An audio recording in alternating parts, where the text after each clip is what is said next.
దేవుని వాక్యం చూసుకుందాం. బైబిల్ సినులందరూ ఒకసారి చూద్దాం. యెషయా 53వ అధ్యాయము 4-5 వచనాలు చదువుకుందాం. యెషయా 53వ అధ్యాయము 4-5 వచనాలు ఎవరైనా మైక్లో చదివి నాకు సహాయం చేయను. నిశ్చయముగా అతడు మన రోగములను భరించెను, మన వ్యసనములను వహించెను.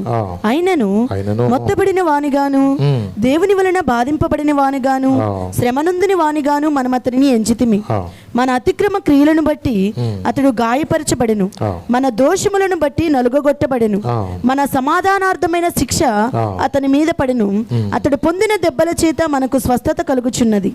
చాలు చూడండి, ఇక్కడ మనం చదవని వాక్య భాగంలో మరి యెషయా ద్వారా మనకి చెప్పబడిన వాక్య భాగంలో 5వ వచనం మరొకసారి చదువుతున్నాను. మన అతిక్రమ క్రియలను బట్టి అతడు గాయపరచబడెను, మన దోషములను బట్టి నలుగగొట్టబడెను, మన సమాధానార్థమైన శిక్ష అతని మీద పడెను, అతడు పొందిన దెబ్బల చేత మనకు స్వస్థత కలుగుచున్నది.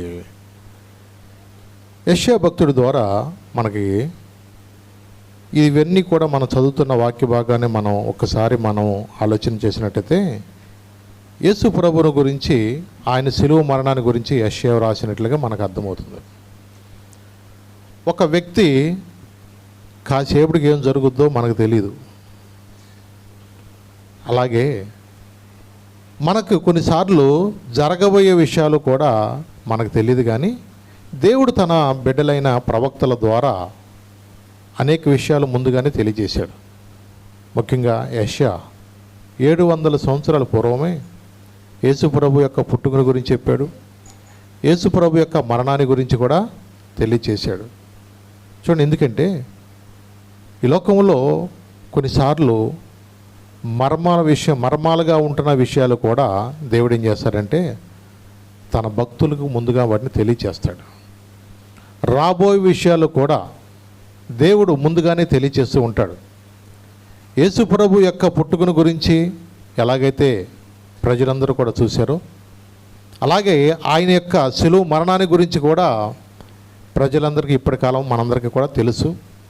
ఎందుకంటే మరి బైబిల్లో రాయబడిన విషయాలన్నీ కూడా, అంటే వాళ్ళ యొక్క భక్తుల యొక్క చరిత్రలు కానీ, అలాగే ఆ ఊరి పేర్లు కానీ, ప్రభువారు సంచరించిన మరి ఆ ప్రదేశాలు కానీ, అలాగే సమాధి కానీ, ఆ పుట్టిన స్థలం కానీ, ఇవన్నీ ఇప్పటికీ మనకి చరిత్రగా మనం ఎవరైనా కూడా ఇప్పుడు చూడవచ్చు. ఎవరైనా సరే అది ఎక్కడో జరిగిందని మనం ఊహించుకుని రాసేది కాదు. ప్రభువుని గురించి అన్ని విషయాల్లో కూడా, ఎందుకంటే ఆయన గురించి, పుట్టుకను గురించి ఎలాగైతే సత్యమో, ఆయన మన కొరకు ప్రాణం పెట్టింది కూడా అంతే సత్యం. మరి ఇది ఎలా ముందుకు తెలుస్తుంది అనుకోవచ్చు. ఎందుకంటే కొంతమంది ప్రవక్తల ద్వారా ముందుగానే దేవుడు తెలియచేసినట్లుగానే మనం కూడా ఇప్పటికీ మనకు ఒకటి జరగవలసిన విషయం ఉంది, ప్రకటన గ్రంథము. అది ఎంత సత్యమో ప్రకటన గ్రంథంలో మనకు తెలియజేసిన సమాచారం కూడా అంతే సత్యం. కానీ ప్రజలు నమ్ముతున్నారా? అందుకని యెషయా 1వ వచనంలో ఒక మాట చెప్పాడు. ఏమన్నాడంటే ఇక్కడ, మేము తెలియజేసిన సమాచారము ఎవడు నమ్మెను, యెహోవా బాహువు ఎవనికి బయలుపరచబడిను. చూడండి, ఎందుకంటే మేము తెలియజేసిన సమాచారము ఎవడు నమ్ముదన్నారు. ఈ రోజుకి బైబిల్ ఆధారంగానే సృష్టి అనేది ఎలా వచ్చిందో కూడా, మనుషుల యొక్క జీవిత విధానాన్ని గురించి కానీ అనేక విషయాలు, ఎందుకంటే ప్రారంభం అనేది ఎవరికి తెలియదు, కానీ దేవుడు మోషే ద్వారా మొదటి 5 కాండాలు ఆయన దేవుని సన్నిధిలోకి వెళ్ళి ప్రార్థన చేస్తున్నప్పుడు సృష్టి అనేది ఎలా ప్రారంభం అనేది మోషే ద్వారానే దేవుడు ఈ ప్రపంచానికి తెలియజేశాడు. అంతకుముందు వరకు ఎవరికి తెలియదు. భూమి ఎలా పుట్టిందో, ఈ సంవత్సరం ఎలా వచ్చిందో ఎవరికి తెలియదు. అవి దేవుడే వాటిని గురించి వివరించాడు. ఇప్పుడు మనం చూస్తే వాడికి అర్థమవుతుంది, ఓహో బాబేలు గో ప్రాంతం ఇదిదా, మన పూర్వీకులు ఇరాక్ అనే ప్రాంతంలో అక్కడ నుంచి ఏదైనా తోట ఆ ప్రాంతాల నుంచి వచ్చారా.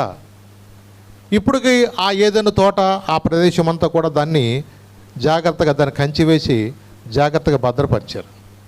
అలాగే చరిత్రలో ప్రారంభం నుంచి కూడా ఏదైతే ఉన్నాయో వాటన్నిటిని కూడా ఎప్పటికీ వాటిని చాలా జాగ్రత్తగా భద్రపరిచారు. నిజమే, అన్ని ఊరు పేర్లతో సహా.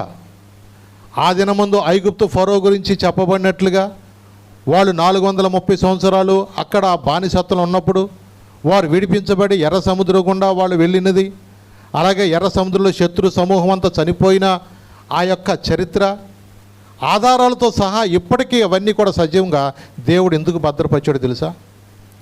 అది ఇప్పుడే కాదు, ఎప్పటికీ కూడా దేవుని యొక్క కార్యాలు అనేది అది ప్రజలకు తెలియటానికి దేవుడు వాటిని అలా భద్రపరిచాడు. అవునండి, నువ్వు నమ్మినా నమ్మకపోయినా దేవుడు తన యొక్క బిడ్డల కొరకు ఆయన సజీవుడునని దేవుడని, ఆయన మాత్రమే దేవుడని అని తెలియపరచడానికి ఎన్నో రోజులు దేవుడు మన ముందుంచినా ఈ రోజుకి సువార్త ప్రకటిస్తున్నప్పుడు అది మన దేశము సాంప్రదాయం కాదు, మన దేశం యొక్క మతం కాదని కొంతమంది చెప్పుకుంటూ ఉన్నారు ఇంకా ఈ లోకంలో.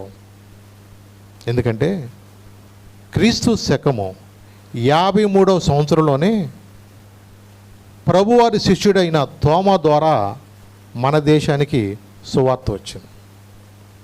అంటే ఇప్పుడు యేసుప్రభు శిష్యుడైన తోమా గారు మన భారతదేశానికి సువార్తను తీసుకొచ్చాడు. అంటే 53వ సంవత్సరంలోనే మన దేశానికి సువార్త వచ్చింది. చూడండి, అమెరికా దేశం అప్పటికి ఇంకా కనిపెట్టబడలేదు కూడా, అసలుకి ఇంగ్లాండ్ దేశానికి అసలు సువార్త వెళ్ళలేదు. ఎక్కడికి చాలా ప్రాంతాలకు సువార్త లేని ఆ కాలంలో భారతదేశానికి దేవుడు ప్రేమించి మన దేశానికి ఏం పంపించాడు? తోమా ద్వారా సువార్తను పంపించాడు. ఇప్పుడు క్రైస్తవ మతం అనేది అమెరికా మతం అంటారా, భారతదేశ మతం అంటారా చెప్పండి. చూడండి, ఈ సువార్త అనేది మన భారతదేశానికి పంపించినప్పుడు అది పరాయి దేశ మతం ఎలా అవుతుంది? కానీ మనుషులకు చాలామందికి తెలియక ఇప్పటికీ దేవుని సువార్త ప్రకటిస్తుంటే ఇంకా అనేక మంది కూడా నమ్మని వాళ్ళు చాలామంది ఉంటూ ఉన్నారు. అందుకని కొంతమంది స్టాటిస్టిక్స్ కూడా తీస్తున్నారు. ఎవరు మందిరానికి వెళ్ళేవాళ్ళు, ఎవరు మందిరానికి వెళ్ళకోకుండా ఉంటున్న వాళ్ళని కూడా అవన్నీ వివరాలు తెలుసుకుంటూ ఉన్నారు. ఎందుకంటే మన దేశంలో సువార్త లేని ప్రాంతాలు ఇంకా చాలా ఉన్నాయి. ఎంతోమంది కూడా దేవుణ్ణి తెలుసుకోకుండానే అనేక మంది చనిపోతూ ఉన్నారు. ఎందుకంటే ఈ రోజున వాక్యం చెప్పబడినట్లుగా ఒకడు ఆత్మ మూలముగాను నీటి మూలముగాను జన్మించందే పరలోక రాజ్యానికి వెళ్ళలేడు దేవుని వాక్యం స్పష్టంగా చెప్తుంది. అయినా ఈ రోజుకి చాలామంది కూడా నేను రక్షణ పొందాలి, నేను బాప్తీసం తీసుకోవాలా, నేను ప్రభు బలలో పాల్గొనాలా అని చాలామందిలో కూడా చూద్దాం అనుకుంటూ వాయిదా వేసుకుంటున్నారే తప్ప నా రోజు ఇంకా రాలేదనుకుంటున్నారు. ఈ రోజుకి చాలామంది కూడా నాకు బాప్తీసం తీసుకోవాలా, రక్షణ పొందాలా, బల్లారాలో పాల్గొనాలా అనుకుంటారు ప్రార్థనకు వచ్చే వాళ్ళందరూ. కానీ అప్పు రేపు అని రాసినట్టుగానే రక్షణ రేపు అన్నట్టుగా వాయిదా వేసుకుంటూనే ఉన్నారు. నిజమే, నేను గమనిస్తూ ఉంటా చాలామందిని కూడా. శనివారం ప్రార్థనకు వస్తారు కొంతమంది, వాక్యం వారికి ఎవరికి వింటూ ఉంటారు. ఈరోజు మన ప్రభు బలలో పాల్గొందామని ప్రార్థన చేద్దాం అన్నప్పుడు కొంతమంది నెమ్మదిగా బైబిల్ తీసుకుని ఇది నాకు కాదులే అని నెమ్మదిగా ఏమవుతారు, వెళ్ళిపోతూ ఉంటారు. అంటే ఆయన శరీరంలో కానీ ఆయన రక్తంలో కానీ పాలు పంపులు నాకు వద్దు, నాకు చాలా ఉన్నాయి కోరికలు, నాకు చాలా ఉన్నాయి ఇంకా సరి చేసుకోవాల్సినవి, ఇప్పుడే కాదు అనుకుంటూ చాలామంది రక్షణను ఏం చేస్తానంటే వాయిదా వేసుకుంటూ ఉన్నారు. కానీ ఈ రోజున మనం గమనించినట్లయితే వాళ్ళు మంచోళ్ళైనా సరే చెడ్డోళ్ళైనా సరే దేవుడు పిలిచినప్పుడు వెళ్ళిపోవాల్సి వస్తున్న పరిస్థితులు వస్తున్నాయి. నిజమే, ఉదయకాలం కూడా కుటుంబాన్ని దర్శించి వచ్చాను నేను. నిజమే, చాలా మంచి వ్యక్తి, చాలా మంచి వ్యక్తి. ఇలాంటి వ్యక్తికి కూడా ఎందుకు ఇంత తొందరగా మరణం వచ్చింది అనుకుంటే మనం ఎవరం? మంచి వ్యక్తి కాబట్టి ఈ అబ్బాయి చనిపోకూడదని ఎవరన్నా చెప్పగలుగుతారా? చెడ్డవాళ్లే చచ్చిపోతారు, మంచివాళ్ళు చావరని బైబిల్ చెప్పింది ఎక్కడన్నా? ఏ రోజు నీ పిలుపు వచ్చినా ఆ రోజు నువ్వు సిద్ధంగా ఉండమనే బైబిల్ చెప్తుంది. నువ్వు ప్రార్థనకు వస్తున్నావు కాబట్టి, రక్షణ పొందావు కాబట్టి నువ్వు చనిపోవని బైబిల్ ఎక్కడ చెప్పలా. నిన్ను ఏ రోజు పిలిచినా ఆ రోజు నువ్వు హానోకు వలె రావడానికి సిద్ధంగా ఉండాలి. అదే చెప్తుంది బైబిల్. వారి కాలానికి ముందు చాలామంది వెళ్ళిపోతున్నారు అనుకోకుండానే. నిన్న కూడా ఇంకో సమాచారం నేను ఇలాగే పాపం ఏదో మినుములు ఆడుకునేది మిషన్లు ఉంటాయి కదా, ఆ మిషన్లో పాపం వాళ్ళందరూ హడావుడిగా పాపం వేయాలి, వాతావరణం కూడా బాగోట్లేదు, గబగబా వేద్దామన్న ఉద్దేశంతో పాపం దానిలో ఆ వేసే సందర్భంలో పాపం ఒక అమ్మాయికి ఆ చీర ఏదో పాపం ఫ్యాన్ బెల్ట్ తగిలేసి మొత్తం లాగేసింది. మనిషి సహం కనపడలేదు. చూడండి, కొన్నిసార్లు మనం అనుకోవండి, అయ్యో ఇలాంటి పరిస్థితుల్లో ఏంటి ఇంతకు ఇలా జరుగుతుంది అని అనుకుంటున్నాం. కానీ కొన్నిసార్లు అలా జరిగింది అక్కడ, ఇక్కడ ఇలా జరిగిందా, రేపు మనకు జరగదా? అందుకన్నాడు, రేపు ఏం సంభవించదో మీకు తెలియదు. యెషయా అప్పటికే అంటున్నాడు, మేము తెలియజేసే సమాచారం ఎవడన్నా నమ్ముతున్నాడు? ఇవాళ ఇంతగా సువార్త ప్రకటించబడుతున్నా, ఇన్ని లక్షల కోట్ల సాక్ష్యాలు యూట్యూబ్లో ఉన్న అనేక మంది బహిరంగ సభల్లో కూడా, అయా నేను ఇలాంటి వ్యక్తిని, నన్ను దేవుడు మార్చాడు, నా జీవితాన్ని ఎలాగో మార్చకపోతే నేను ఇలా ఏమైపోయానో, ఈరోజు దేవుడు తన సాక్షిగా నన్ను నిలబెట్టుకుంటున్నాడని ఇన్ని సాక్ష్యాలు మనం ఈరోజు వింటున్నాము. అయినా అనేక మంది కూడా ఈ రోజున ఆ దినమందు యెషయా చెప్పినట్లుగా ఇప్పటికీ అనేక మంది కూడా అవిశ్వాసులుగానే ఉంటున్నారు. ఎవరికి నచ్చిన మార్గంలో వాళ్ళు వెళ్ళిపోతూ ఉన్నారు ఈ రోజున. నిజమే. యోహాను సువార్త చూద్దాం ఒక్కసారి, 8వ అధ్యాయము 45-46 వచనం చూద్దాం. యోహాను సువార్త 8వ అధ్యాయము 45-46. నేను సత్యమునే చెప్పుచున్నాను గనుక మీరు నన్ను నమ్మరు. నా యందు పాపమున్నదని మీలో ఎవడు స్థాపించును? నేను సత్యము చెప్పుచున్న ఎడల మీరెందుకు నన్ను నమ్మరు? దేవుని సంబంధి అయిన వాడు దేవుని మాటలు వినును. మీరు దేవుని సంబంధులు కారు గనుకనే మీరు వినరని చెప్పాను. చూసారా? చూడండి, ప్రభువారు ఎన్ని రకాలుగా వాళ్ళకి వివరించి చెప్తున్నా సరే, అక్కడ సత్యము చెప్తున్నా సరే, వాళ్ళు ఆ దినాల్లో యూదులు వాళ్ళు వ్యతిరేకిస్తూనే ఉన్నారు. నిజమే. వాళ్ళు దేవుని మాటలు వాళ్ళు అంగీకరించుకోకుండా, ప్రభు అందుకని అంటున్నారు, దేవుని సంబంధమైన వాడే దేవుని మాటలు వింటాడు, మీరు దేవుని సంబంధులు కారు గనుక మీరు వినరు. అవునండి. దేవుని సంబంధి ఎలా అవుతాడు? దేవునితో సహవాసం కలిగిన వ్యక్తి మాత్రమే దేవునితో సంబంధం ఏర్పరచుకుంటాడు. అందుకని నా యందు నిలిచి ఉండండి, మీ యందు కూడా నేను నిలిచి ఉంటాను. తీగ ద్రాక్షావళి నిలిచి ఉంటేనే కానీ అది ఫలిస్తుంది. నాకు వేరుగా ఉండి మీరు ఏమీ చేయలేరు. దేవుని మీద అలిగి అంతగానో ఏమీ చేయలేము. ఎందుకంటే దేవుడు ప్రేమ స్వరూపే, దేవుడు ప్రేమ కలిగిన దేవుడే. కానీ దేవుని ఉగ్రతకు ఎవడో కూడా నిలబడలేడు, ఏ దేశము కూడా నిలబడలేడు. అనేక ప్రాంతాల్లో ఇప్పటికీ మనం రాకడ సూచనల గురించి తెలుసుకుంటున్నప్పుడు అనేక స్థలాల్లో భూకంపాలు వచ్చి ఎన్నో ప్రాంతాల్లో కూడా వేల ప్రజలు చనిపోతూ ఉన్నారు. ఎప్పటికీ అనేక దేశాల్లో కూడా భూకంపానికి సంబంధించిన హెచ్చరికలు తెలియజేస్తూ ఉన్నారు. కొంతమంది ఇళ్లలో నిద్రపోవాలంటే కూడా భయపడిపోతున్నారు ఈరోజు. నిజమే. ఏ మాత్రం చిన్న అలికిడి వచ్చినా ఈ భూకంప తీవ్రతను బట్టి, ఎందుకంటే ఇంట్లో వస్తువులు కూడా ఏమవుతూ ఉంటాయి, ఇలాగ ఎంత పెద్ద బిల్డింగ్ అయినా సరే ఊగిపోతూ ఉంటాయి. నువ్వు అలమరలో పెట్టినవి కూడా తెరుచుకుని డామ్ని కింద పడతా ఉంటాయి. మధ్యరాత్రులు ఎప్పుడన్నా గబుక్కుని పిల్లి వచ్చి ఒకవేళ డామ్మని పడేసింది అనుకో, ఎలా ఉంటుంది వాళ్ళకి? భూకంపం వచ్చేసిందేమో అని చెప్పేసి ఉన్న పాలన పరిగెత్తుకుని రావాల్సిన పరిస్థితి వచ్చేసింది ఈరోజు. ఏమీ చేయలేని నిస్సహాయ స్థితి ఈరోజున. నిజమే. ఏ క్షణంలో ఎలా ఉంటుంది అర్థం కావట్లా.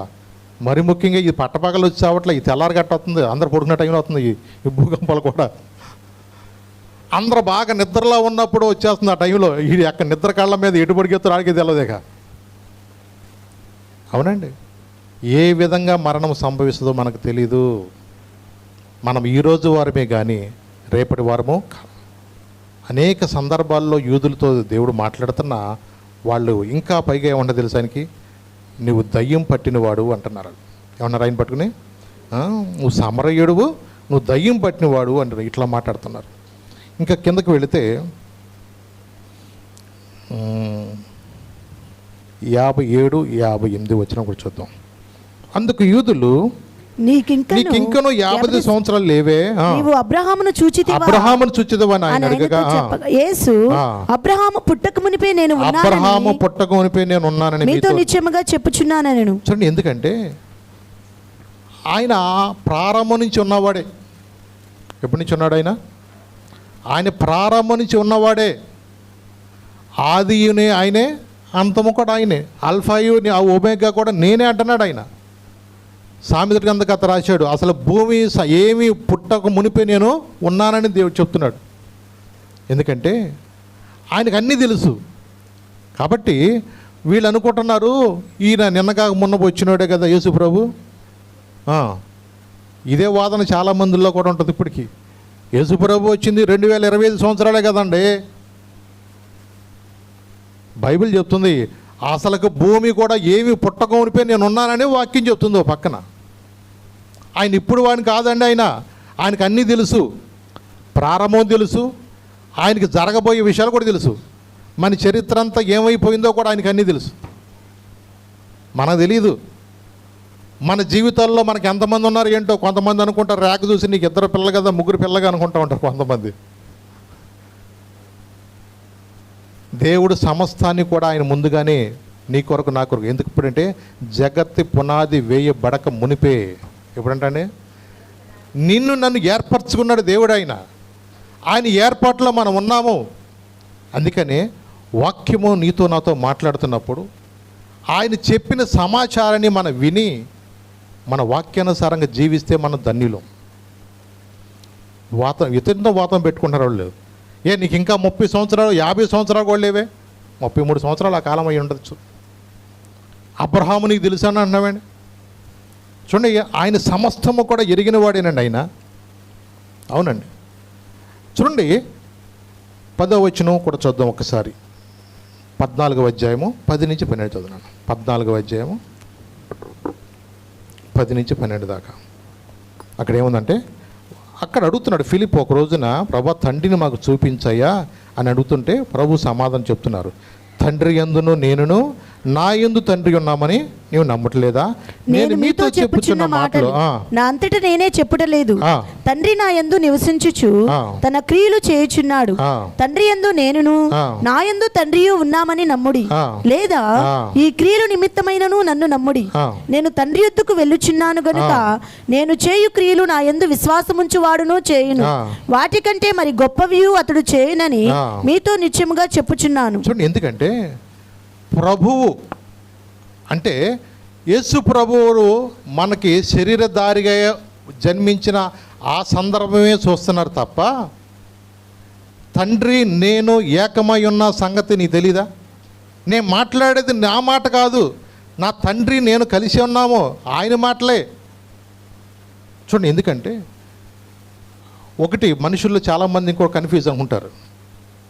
తండ్రి వేరు, కుమారుడు వేరు, పరిశుద్ధాత్మ కూడా వేరు అనుకుంటున్నాడు.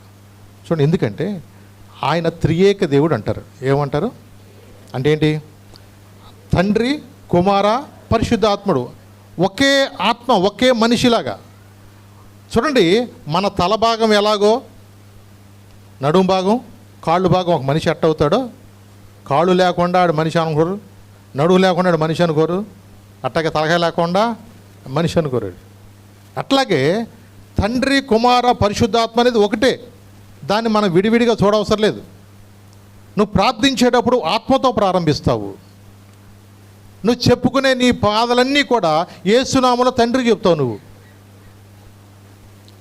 ఎందుకంటే చూడండి, కొన్నిసార్లు మనుషుల్లో రకరకాల కన్ఫ్యూజన్ ఉండొచ్చేమో, కానీ ప్రభు ఒకటి చెప్తున్నారు. ఏమన్నారంటే ఆయన, నేను తండ్రి యొద్దకు వెళుతున్నాను కనుక నేను చేయు క్రియలు నా యందు విశ్వాసం ఉంచువాడును చేయును, వాటికంటే మరి గొప్పవి కూడా అతడు చేయనని మీతో నిశ్చయముగా చెప్తున్నాను అన్నాడు. ఒకటి, ఆ రోజు ఉన్న దేవుడు ఈ రోజు కూడా ఉన్న దేవుడు. ఆ దినమందు యెషయా చెప్పాడు, ఆయన పొందిన దెబ్బల చేతనే చెప్పనే మనకు స్వస్థత అనేది కలుగుతుంది. అంటే ఆయన రక్తముల ద్వారా మనం ఇవాళ ప్రార్థన చేస్తున్నాము, కానీ ప్రవక్త ముందుగా తెలియజేసినట్లుగా ఎన్ని అద్భుతాలు, ఎన్ని ఆశ్చర్యకారాలు ప్రారంభంలో జరిగించలేదా చెప్పండి. ఐగుప్తులో ఎన్ని ఆశ్చర్యకారాలు, సూచక్రియలు దేవుడు జరిగించలేదు. ప్రజలందరూ కూడా ఆశ్చర్యపడేవాళ్ళు. నిజమే. భయంకరమైన ఎడారిలో 40 సంవత్సరాలు వాళ్ళకి ఆయనే తన గుడారాన్ని కప్పినట్లుగా పగలు మేఘస్తంభమై వారికి ఇశ్రాయేలు ప్రజలను వారిని నడిపించాడండి ఆయన. నిజమే. ఎక్కడా కూడా వాళ్ళకి తేళ్లు కానీ ఏమీ కుట్టుకోకుండా దేవుడు వారికి నిజంగా రాత్రి సమయంలో అగ్ని స్తంభంగా వారి ముందుగా వెళ్ళాడండి ఆయన. తన బిడ్డల విషయంలో నిజంగా ఆయన ఎంత అంటే 40 సంవత్సరాల్లో కూడా అంట వాళ్ళ బట్టలు కూడా పాతకెళ్ళలేదంట, చెప్పులు కూడా తెగిపోలేదంట. చూడండి, ఆయన బాహువు, ఆయన యొక్క దక్షిణ హస్తము వారికి తోడుకున్నప్పుడు నిజంగా దేవుడు ఎంత కాపుదలంటండి. ఈ రోజున దేవుడు కృప ఉంటే నువ్వెక్కడికైనా వెళ్ళొచ్చు. దేవుడి యొక్క హస్తము నీతో ఉన్నప్పుడు, అందుకని మనం ప్రార్థన చేసుకుని వెళ్ళాలి. ఎక్కడికి వెళ్ళినా నువ్వు ప్రార్థన చేసుకుని వెళ్తున్నప్పుడు దేవుడు తప్పకుండా ఒకటి అడగాలి. నువ్వు, అయ్యా నాకు ముందుగా నీ దూతలను నాకు ముందు పంపించు. ఇశ్రాయేలుని కాపాడువాడు వెనుకడు నిద్రపోడు. అవును, పగలు మేఘస్తంభమే, రాత్రి అగ్ని సమయం వారిని ఎలాగైతే కాపాడాడో ఆయన తన ప్రజల చుట్టూ కూడా ఎప్పుడూ కూడా ఆయన కాపుదలని ఇస్తాడు. నిజమేనండి. ఇశ్రాయేలుని కాపాడేవాడు కొనుక్కొని నిద్రపడిచ్చిన వాగ్దానం అది మన పట్ల నెరవేర్చే దేవుడు అండి ఆయన. నిజంగా ఎన్నోసార్లు మనము ప్రార్థన చేసుకోకుండా పడుకున్నా దేవుడు మనల్ని కాపాడుతున్నాడు లేదు చెప్పండి. ఎన్నోసార్లు కూడా అలసిపోయి వచ్చేసి మనం అలాగే నిద్రపోతున్నా దేవుడు మనకి ఎంతో క్షేమాన్ని ఇస్తున్నాడు దేవుడు. నిజమే. దేవుడు ఎన్నడూ కూడా మనం విడిచిపెట్టే దేవుడు కాదండి ఆయన. ఇంకొక మాట కూడా మీకు చూపిస్తాను. యోహాను సువార్త అపోస్తుల కార్యములు 3వ అధ్యాయము 12-13 వచనాలు చదువు. అపోస్తుల కార్యములు 3వ అధ్యాయము 12-13 వచనాలు చదువు. పేతురు దీనిని చూచి ప్రజలతో ఇట్లా నేను, ఇశ్రాయేలీయులారా, మీరు వీని విషయమై ఎందుకు ఆశ్చర్యపడుచున్నారు? మీ సొంత శక్తి చేతనైనను మా సొంత శక్తి చేతనైనను భక్తి చేతనైనను నడువని వీనికి బలమిచ్చినట్టుగా మీరెందుకు మా తట్టు తేరి చూచుచున్నారు? అబ్రహాము, ఇస్సాకు, యాకోబు అని వారి దేవుడు అనగా మన పితరుల దేవుడు తన సేవకుడైన యేసుని మహిమపరిచి ఉన్నాడు. మీరు ఆయనను అప్పగించితిరి. పిలాతు ఆయనను విడుదల చేయుటకు నిశ్చయించినప్పుడు మీరు అతని ఎదుట ఆయనను నిరాకరించితిరి. చాలు తల్లి. ఇక్కడ గమనించినట్లయితే శృంగార దేవాలయం దగ్గర పుట్టిన మొదలుకొని కుంటివాడని ఒక మనుషుడిలో వాళ్ళు ఒకటే చెప్పారు, నజరేయుడైన యేసుక్రీస్తు నామమున నువ్వు లేచి నడవమని చెప్పినప్పుడు వాళ్ళు లేచి గంతులేస్తూ దేవాలయంకి వాళ్ళతో పాటు వెళ్ళినట్టుగా మనం చూసాం. అక్కడ చూడండి, పుట్టినది మొదలుకొని కుంటివాడు. చూడండి, ఎప్పుడే వీళ్ళ విశ్వాసం ఏంటి? ఇందాక చదివించాను, నాకంటే గొప్ప కార్యాలు మీరు చేస్తారు. పేతురు గారు అసలుకే స్పీడు. ఈ పేతురు గారు ఎప్పుడు కూడా నా ప్రభువు చేసిన కార్యాలు నేను చేయాలనే మనసు ఆయనలో ఎప్పుడు ఉంటా ఉండేది. చూడండి, అతని విశ్వాసాన్ని బట్టే అతని జీవితంలో దేవుడు ఎన్నో అద్భుతాలు జరిగించాడు. 5వ అధ్యాయంలో కూడా ఒక మాట చదివితే మనకి 15వ వచనంలో అక్కడ ఏముందంటే, అందుచేత పేతురు వచ్చుచుండగా జనులు రోగులను వీధుల్లోని తెచ్చి వారిలో ఎవరి మీదైనను అతని నీడైనను పడవాలని మంచం మీదను పరుపుల మీద అతను ఉంచిరి. మరి యెరూషలేము చుట్టూ నుండి పట్టణముల జనులు రోగులను అపవిత్రాత్మల చేత పీడింపబడిన వారిని మోసుకుని కూడి వచ్చిరి. వారందరూ కూడా స్వస్థత పొందిరి. పేతురు గారు వెళతా ఉంటుంటే అనేక ప్రాంతాల నుంచి నీడ ఏంటంటే కనీసం ఆయన నీడ పడితే బాగుపడతాను విశ్వాసం వాళ్ళలోకి వచ్చేసింది. ఎందుకంటే వాక్యంలో చెప్పబడినట్లుగా నమ్మిన వారి వల్లనే ఈ సూచక్రియలు కనపడతాయి. నీ విశ్వాసము ద్వారానే నీకు జరుగుతుంది ఏదైనా. అంతే ప్రభు కూడా చెప్పాడు, నమ్ముట నీ వల్ల అయితే నమ్మువానికి సమస్తము సాధ్యము. ఈ రోజున నమ్మనోళ్ళు చాలామంది అలాగే ఉండిపోతూ ఉంటారు. నువ్వు నమ్మితే దేవుని కార్యాలు చూస్తావు. నిజమే. దేవుని యొక్క రాజ్యంలో యుగయుగాలు నేను ఉండాలని నీకు ఒక ఆశ ఉంటే నువ్వు వెంటనే విధేయత చూపిస్తావు. ఏమోలేండి, ఎవడ తలరాత ఎట్టుందో లేండి, మారే టైం వస్తే ఎప్పుడొకప్పుడు మారతాంలేండి అనుకున్నావు అనుకో, ఇక నీ తలరాత ఎలా ఉందో నాకు తెలియదు, పైకి వెళ్ళాక అర్థం అవుద్ది. నిజమేనండి. చాలామంది కూడా అర్థం కాదు. ఇక ఏమోలే నా తలరాత ఎట్టుందోలే అనుకుంటారు. ఇవాళ తలరాత ఏంటంటే ఓ పక్కన చెప్తున్నా. ఆ రోజు నెత్తినోరు కొట్టుకుని ఆయన అదే చెప్తున్నాడు, మేము తెలియజేసిన సమాచారం ఎవడ నమ్మేనరా? ఈ రోజుకి ఇన్ని కార్యాలు చూసినా కూడా మనుషులు అవిశ్వాసులుగా ఉన్నారు ఈ రోజున. ఆ రోజున ఒక్కొక్కళ్ళు ఆశ్చర్యపోతున్నారే ఒక్కొక్కటి ఇచ్చి, ఏంటయ్యా ఏంటి ఏంటి అని ఇశ్రాయేల్ ప్రజలు వాళ్ళందరూ కూడా ఆశ్చర్యపడుతుంటే అన్నాడు, మా సొంత శక్తి చేతనను భక్తి చేతనను నడవడానికి వీరికి బలం ఇచ్చినట్లుగా మీరెందుకు మా తట్టు తీరి చూస్తున్నారు? మీరు యేసునైతే నిరాకరించారు. 16వ వచనం చూడండి, చూసారా? 15-16 మీరు జీవాధిపతిని చంపితిరి గాని దేవుడు ఆయన మృతుల్లో నుండి లేపెను, అందుకు మేము సాక్షులము. నామమందలి విశ్వాస మూలముగా ఆయన నామమే మీరు చూచి ఎరిగి ఉన్న వీరిని బలపరిచెను. చూసారండి, మీరు ఎవరినైతే తృణీకరించారో ఆయన నామములోని ఇది జరుగుతుంది. మీరు ఎవరిని సిలివేశారో ఆ నామములోనే ఈ ఆశ్చర్యకార్యం జరిగింది. పుట్టినది మొదలుకొని కుంటివాడు వాళ్ళు లేచి నడుస్తుంటే మీరు వీళ్ళు అలా చూస్తున్నారే, ఆశ్చర్యపోబాకండి. ఆయన ఎవరో కాదు, మహిమను విడచి భువి పైకి దిగి వచ్చి కరుణతో నన్ను పిలచి సత్యమును బోధించి చీకటిని తొలగించి వెలుగుతో నింపితివి. మహిమను విడచి భువి పైకి దిగి వచ్చి కరుణతో నన్ను పిలచి సత్యమును బోధించి చీకటిని తొలగించి వెలుగుతో నింపితివి. సదయుడవై నా పాదములు తొట్టిల్లనివ్వక స్థిరపరచి నీ కృపలో నడిపించు వాడవు. సదయుడవై నా పాదములు తొట్టిల్లనివ్వక స్థిరపరచి నీ కృపలో నడిపించు వాడవు. మహామహిమతో నిండిన కృపా సత్య సంపూర్ణుడా ఇశ్రాయేలు స్తోత్రములపై ఆసీనుడా యేసయ్యా నా స్తుతుల సింహాసనం నీకోసమే యేసయ్యా మహామహిమతో నిండిన కృపా సత్య సంపూర్ణుడా. నిజమే, మహామహిమతో నిండిన దేవుడు. ఎందుకు నీ కోసం నా కోసం ఆయన అతనిలో స్వరూపమైన లేదంట, సొగసైన లేదు అంటున్నాడు. మనం అతను చూసి అపేక్షించినట్లుగా. మళ్ళొకసారి చదువునా 2వ వచనం యెషయా 53. లేత మొక్కవలెను ఎండిన భూమిలో మొలిచిన మొక్కవలెను అతడు ఆయన ఎదుట పెరిగెను. అతనికి స్వరూపమైనను సొగసైనను లేదు. మనం అతను చూచి అపేక్షించున్నట్లుగా అతని యందు స్వరూపము లేదు. అతడు తృణీకరింపబడిన వాడు. అతడు ఎలా ఉన్నట్టండి, వాళ్ళ అసలుకి గొర్రెలు అన్నట్టు మాట్లాడుతున్నారు జనాలు. ఎవరంటండి వాళ్ళు? గొర్రెలు అంట. చూడండి, ఈ రోజున మనుషులు ఎలాగ ఉందంటే తేలికగా మనుషుల్ని మాట్లాడుతూ నేర్చుకునేవాళ్ళ.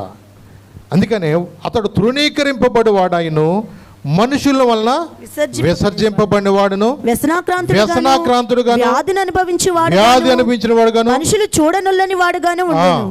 అతడు తృణీకరింపబడిన వాడు కనుక మనం అతనిని ఎన్నిక చేయకపోతిమి. అవునండి.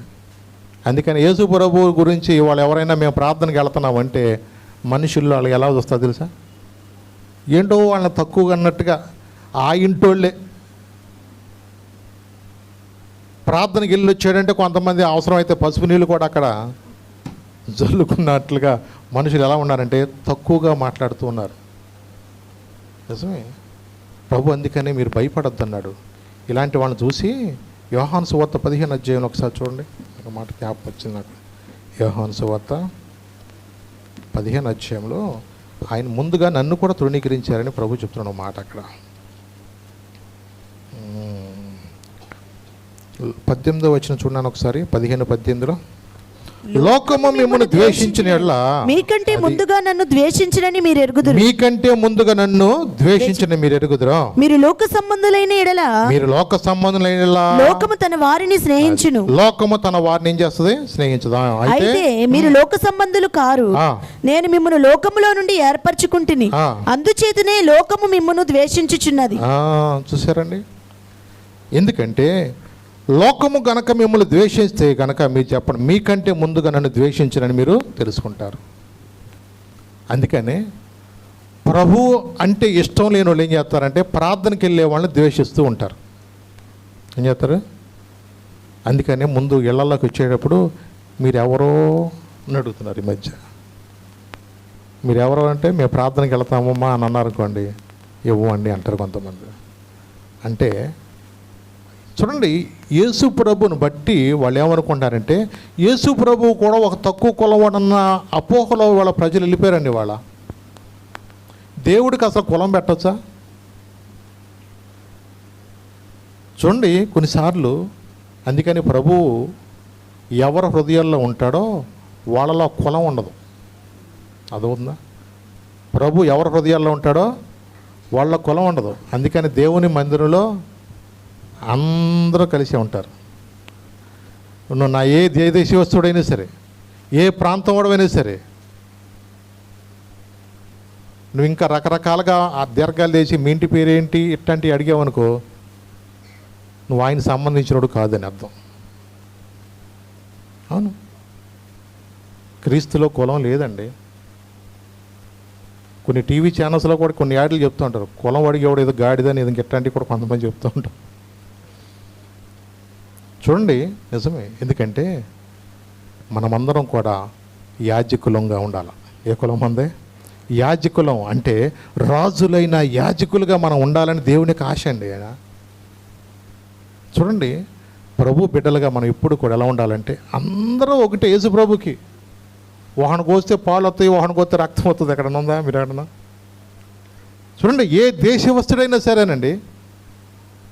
ఈ రోజున యేసుక్రీస్తు అందరికీ ప్రభువే. మనుషుల్లో తెలియకుండా కొంతమంది ఎలాంటి భేదాలు పెట్టేసి మనుషుల్ని ఏంటో వర్గీకరణగా చేసినట్టుగా మీరు ఎక్కడో ఉండాలా, ఇంకొకటి ఎక్కడో పైన ఉండాలా, ఇలాంటి భేదాలు మనుషుల్లో ఎప్పుడు ఉండకూడదండి. అందరూ సమానమే, అందరూ ఒకటే మనుషులు అన్నాక. ఈ రోజున చాలామంది కూడా ఇలాంటి వర్గీకరణ ద్వారా మనుషులను తక్కువగా చూస్తూ ఉన్నారు ఈ రోజున. నిజమేనండి.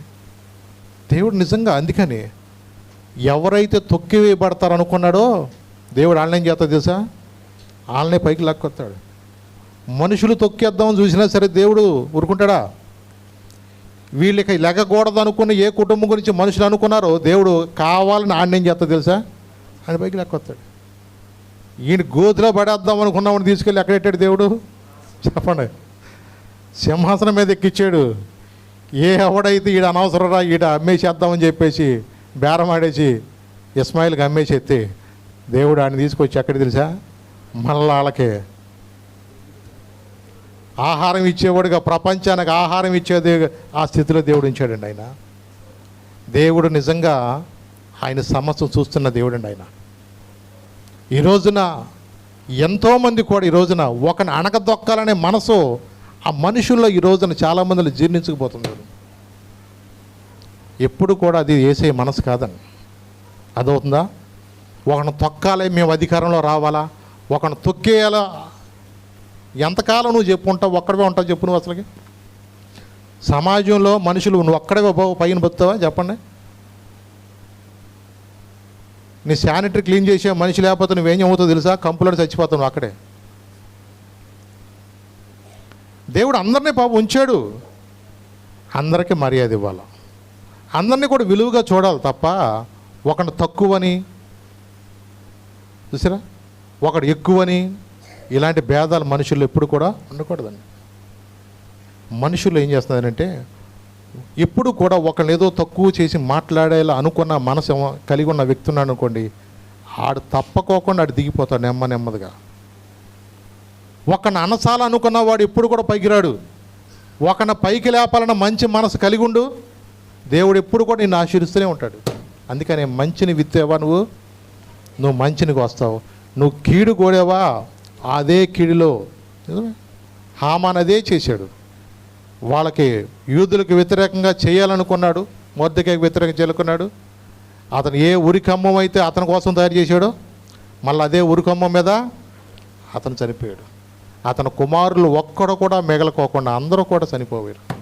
ఎందుకో తెలుసా, ఎప్పుడు కూడా దేవునికి దేవుని యొక్క బిడ్డలకు వ్యతిరేకంగా ఎవరైతే ఉంటారో అదవుతుందా, వాళ్ళ కుటుంబాలు ఉండవు. ప్రభు చెప్పిన మాట నేను చెప్పిన కాదు. నాకు వ్యతిరేకంగా రూపించబడిన ఏ ఆయుధము వర్ధిల్లదు.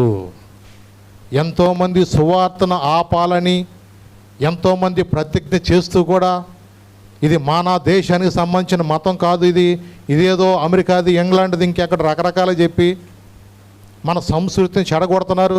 వీళ్ళ తాతలందరూ కూడా మేకలే, వీళ్ళు గొర్రెలైపోయారు ఇప్పుడు వచ్చి అని రకరకాలుగా మనుషులు మాట్లాడి ఎన్ని రకాలుగా వీళ్ళని అనచాలనుకుంటున్నారో ఒకానొక దినం ముందు మీరే చూడండి, వాళ్ళ కుటుంబాలు ఎన్నడూ కూడా ఇక కనపడే వాళ్ళకి. అవునండి, చరిత్రలో చూసినట్లయితే ఎంతోమంది ఇశ్రాయేలు ప్రజలకు వ్యతిరేకంగా ఎవరైతే అలా అనుకున్నారో, ఎవరైతే ప్రతిజ్ఞ చేశారో వాళ్ళ జీవితాల్లో వాళ్ళ యొక్క చరిత్ర అంటూ లేకుండా పోయింది. అవును, ప్రభు ఎప్పుడు కూడా న్యాయవంతుడనండి ఆయన. అందుకన్నాడు అమాలీకులలో ఎక్కడ ఏది ఒక్కడో కూడా మిగిలి ఉండటానికి వీల్లేదని సౌలుతో దేవుడు చెప్పాడు. ఒక్కడు కూడా మిగిలి ఉండటానికి లేదు. ఐగుప్తు దేశం నుంచి వచ్చేటప్పుడు వాళ్ళు మీకు హాని చేసిన వారిని నేను ఊరుకోను అన్నాడు దేవుడు. ఆయన రక్తంలో కడగబడిన వారి, ఆయన బిడ్డలుగా బ్రతుకుతున్న వారికి వ్యతిరేకంగా ఎవరన్నా మాట్లాడితే ఆయన ఊరుకుంటాడా? ఒకటే చెప్పాడు ఆయన, నిన్ను ముట్టువాడు చెప్పండి తన కనుగుడ్డు నన్ను ముట్టినట్లే అన్నాడు. నీకు హాని చేద్దామనుకున్న వచ్చినవాడు ఎవరైనా సరే, నిజమే దావీదుని చంపాలని ఎన్నిసార్లు ప్రయత్నం చేస్తే చంపగలిగాడండి? దేవుడు ఏర్పరచుకున్న వ్యక్తి అండి, దేవుడు కోరుకున్న వ్యక్తి దావీదు. అతనికి వ్యతిరేకంగా చంపాలని ఎన్ని రకాల ప్రయత్నాలు చేసే దేవుడు ఊరుకుంటాడా? చూడండి, దేవుడు ఆయన ప్రతి ఒక్కటి కూడా ఆయన తెలుసు. ఆయన కనుదృష్టిలో నువ్వు ఉన్నప్పుడు, ఆయన కుమారుడిగా ఆయన కుమార్తెగా బ్రతకాలు నువ్వు నిర్ణయించుకున్నప్పుడు నీ మీద ఏగవాలితే ఆయన ఊరుకోడు. అంతే. నీకు వ్యతిరేకంగా ఎవడు మాట్లాడినా ఆయన ఊరుకోడు. ఆయన ఒకటే చెప్పాడు ప్రభు, పగ తీర్చుట నా పని, నేను చూసుకుంటా. అత్త తిట్టిందా, ఏసు రక్తమే జయం ప్రభావం దీవించాను అంతే. కోడలో ఇసురిసురుగా మాట్లాడుతుందా, ఏసు రక్తమే జయమని ప్రభావం దీవించాను అంతే. ఇక ఆయన చూసుకుంటాడు అంతే తప్ప నువ్వు మారు మాట మాట్లాడావా మౌనంగా ఉంటా నేర్చుకోవాలి. ఏం చేయాలా? మౌనంగా ఉంటా నేర్చుకోవాలి. ఎందుకంటే మన పక్షాన ఉన్నవాడు చెప్పండి గొప్పవాడన్న. మీలో ఉన్నవాడు ఈ లోకంలో ఉన్నవాని కన్నా గొప్పవాడండి. ఆయన ఎంత గొప్ప కార్యాలను. ఒక రోజున ఒక యవనస్తుడు ఇక్కడికే వచ్చాడు కొన్ని సంవత్సరాల కిందట. అది ఎవరికి చెప్పుకోలేని బాధ. పాపం మొత్తానికి తప్పు చేశాడు పిల్లడు. ఆ తప్పును బట్టి పాపం ఎవరో తీసుకొచ్చారు, అయ్యా పిల్లడు ఇలాగ సమస్య బాధపడుతున్నాడు, అది ఎవరికి చెప్పుకోలేక కోలిపోతున్నాడు, ఇక అన్నం కూడా తింటలేదు, ఇక నేను చనిపోవాల్సిందే అని పాపం బాధతో పాపం చాలా వేదంతో వచ్చాడు పిల్లడు. నేను ఒకటే చెప్పాను, నానా నువ్వు యేసు ప్రభుని విశ్వాసం ఉంచు, నాలో కూడా ఏమీ లేదు. కానీ ఎందుకంటే ఆయన సజీవుడైన దేవుడు. ఆయన పొందిన దెబ్బల చేతనే మనకేం జరుగుతుంది? స్వస్థత కలుగుతుంది. నువ్వు నమ్మితే నువ్వు ఆయన కార్యం చూస్తావు. నువ్వు విశ్వాసం ఉంచు. నేను చచ్చిపోతానే అనుకోబాక. మరణాన్ని జయించిన దేవుడు మన తండ్రి. ఆయన మరణాన్ని మింగివేశాడు ఆయన. కాబట్టి ఆయన యందు విశ్వాసం ఉంచు. ప్రభు ఒక మాట చెప్పారు మార్తతోటి, పునరుద్ధానమును జీవమును నేనే, నా యందు విశ్వాసం ఉంచువాడు చనిపోయినా బ్రతుకుతాడు. ఎంత ఆయన వాగ్దానాలు దేవుడు మనకిస్తే, ఆ వ్యాధి నాకు వచ్చేసిందండి, నేను తప్పు చేశానండి, పొరపాటు చేశాను, క్షమాపణ అడుగు ముందు. నువ్వు తప్పు చేసావు, దేవునికి వ్యతిరేకంగా చేసావు, జారత్వము జరిగించేవాడు కేవలము ఉద్దేశం. అతడు కలుగు అపకీర్తి అది ఎప్పటికీ కూడా. కొంతమంది శోధించబడుతూ ఉంటారు. ఆమ్లెట్లు ఇచ్చిన కాడి నుంచి కొంతమంది యవనస్తులు పాడు చేస్తారు. కొంతమంది ఏమైనా వండుకున్నావయ్యా మొదలు. కొంతమంది ఇలాంటి పనిలోనే ఉంటారు కొంతమంది. అందుకని చాలా జాగ్రత్త ఉన్నాం మా పెన్నాన్ని. అందుకని కుర్రోళ్ళు ఎవడైనా సరే అద్దెకి వెళ్ళాలంటే ఓ యాగబోయు అని ముందు వెళ్ళి ఆయన చూసిచ్చి ఆ గోడ పక్కన ఈ గోడ పక్కన అక్కడ ఆడపిల్లలు ఉన్నారేమో అని చూసుకుని ముందు వచ్చి అక్కడ మళ్ళీ ప్రార్థన వాళ్ళు ఎవరున్నారు ఎంక్వైరీ చేసి ఇక్కడ మంచిదేనా వాతావరణం బాగుందని చెప్పి అది బాగుందంటే అక్కడ ఉండమనేవాడు. లేకపోతే అక్కడికి వెళ్ళబాకండి అని చెప్పేసాడు ఆయన. ఎందుకంటే కొన్నిసార్లు యవనస్తులు కొన్నిసార్లు తొట్టిల్లుతూ ఉంటారు కాబట్టి. నేను ఒకటే చెప్పాను, నువ్వు ప్రభునందు విశ్వాసం ఉంచు, మరణం మీద ఏలుబడిచాడని ఆ రోజు చిన్న ప్రార్థన చేసి అంతే. విశ్వాసంతో వచ్చాడు. దేవుడు నిజంగా అతనికి స్వస్థత ఇచ్చాడు. ఎప్పటికీ సజీవులుగా ఉన్నాడు. హాయిగా జాబ్ చేసుకుంటూ మధ్య మధ్యలో కనబడుతూ ఉన్నాడు. చూడండి, ఎందుకంటే ఒకటి మనం జ్ఞాపం చేసుకోవాల్సింది ఏంటంటే ఎలాంటి వ్యక్తి అయినా సరే ఒక ఇలాగే విషం తాగేసి పాపం సాగు బతుకులోకి వెళ్ళిపోతే విజయవాడ బందరు పనికి చచ్చిపోతారన్నారు. ఇక మళ్ళా విజయవాడ వేసుకెళ్ళారు. విజయవాడ ఒక్కసారి నువ్వు రాయి అన్నారు. దేవుడు నాకు ఇచ్చిన వాగ్దానాన్ని బట్టి వెళ్ళాను. దేవుడు అంతే చిన్న ప్రార్థన చేయించాము, మరణమా నీ ముళ్ళు ఎక్కడ, మరణమా నీ విజయం ఎక్కడని యేసు నామములో బంధిస్తున్నది ప్రార్థన చేయించాను. లేచి వచ్చాడు. అయిన తర్వాత నిజమే ఒక అమ్మాయిని అయితే కత్తితో పోట్లు పొడి చేసారు. పేగులన్నీ బయటకు వచ్చేసి పాప అట్లాగే విజయవాడ తీసుకెళ్ళిపోయారు. ఇక రేపమ్మ అయిపోయి తీసుకొచ్చేస్తారన్నారు. బాధ వేసింది నాకు. వెళ్ళాను ఒకరోజు చెప్పాను, నేను అక్కడే వెళ్ళా ప్రార్థన చేయించా. యేసు నామములో మళ్ళా నువ్వు సజీవులకు వస్తున్నావు చెప్పా. మళ్ళా 4 రోజులకు మళ్ళీ వచ్చింది. దేవుని మందిరానికి వచ్చింది, కానుకేసుకుంది. మళ్ళీ నాకు కనపడలా. అప్పుడప్పుడు నాకు బంత రైతు బజార్లో కనపడుద్ది. నేను ఎక్కడన్నా ప్రార్థన రమ్మంటానో అడి తిరిగిపోతూ ఉంటుంది. సరేలే అనుకుంటా ఉంటాను. ఎందుకంటే ఆ అమ్మాయి ఒక బంధకం ఉండిపోయింది. భర్త లేకపోవడంలో వేరే అతనితో ఉండటం వల్ల ప్రార్థనకు వచ్చినాక ఉండడం, అమ్మ ఇది నీకు మంచిది కాదని చెప్తాం. ఇలా ఇల్లీగల్గా ఉండకూడదమ్మా అని చెప్తాం. కొంతమందికి నచ్చదు, అది నమ్మరది. ఆ రోజున అదే గోలైనా మేము తెలియజేసిన సమాచారం ఎవడ నమ్మాడయ్యా? దేవుని యొక్క దక్షిణ హస్తం, ఆయన బాహువు ఎంతమందిని దేవుడు నిజంగా విడిపించినప్పుడు ఈ రోజున ఎక్కడ అనేక మంది ఈ రోజున ఎన్నో మేలు పొందుకున్న చాలామంది ఎలా ఉన్నారంటే దేవుని నమ్మకోకుండానే చాలామంది వెళ్ళిపోతున్నారండి. అవునండి, కేవలం ఆయన కార్చిన రక్తంలో శక్తి ఉందండి. ఆయన అవును. ఆదికాండం 18వ అధ్యాయం ఒకసారి చూడండి. ఆయనకు అసాధ్యమైనది ఏదైనా ఉందని అంటున్నాడు అక్కడ. 11 నుంచి 14 దాకా ఒకసారి చదువున్నాను. ఒకసారి ఆదికాండము 18వ అధ్యాయము. అబ్రహామును శారాయును బహుకాలము గడిచిన వృద్ధులై ఉండి స్త్రీ ధర్మము శారాకు నిలిచిపోయిన గనుక శారా నేను బలము ఉడిగిన దానినైన తరువాత నాకు సుఖము కలుగున నా యజమానుడును వృద్ధుడనై ఉన్నాడు కదా అని తనలో నవ్వుకొనెను. అంతటా యెహోవా అబ్రహాముతో వృద్ధురాలనైనా నేను నిశ్చయముగా ప్రసవించేదనా అని శారా నవ్వనేలా?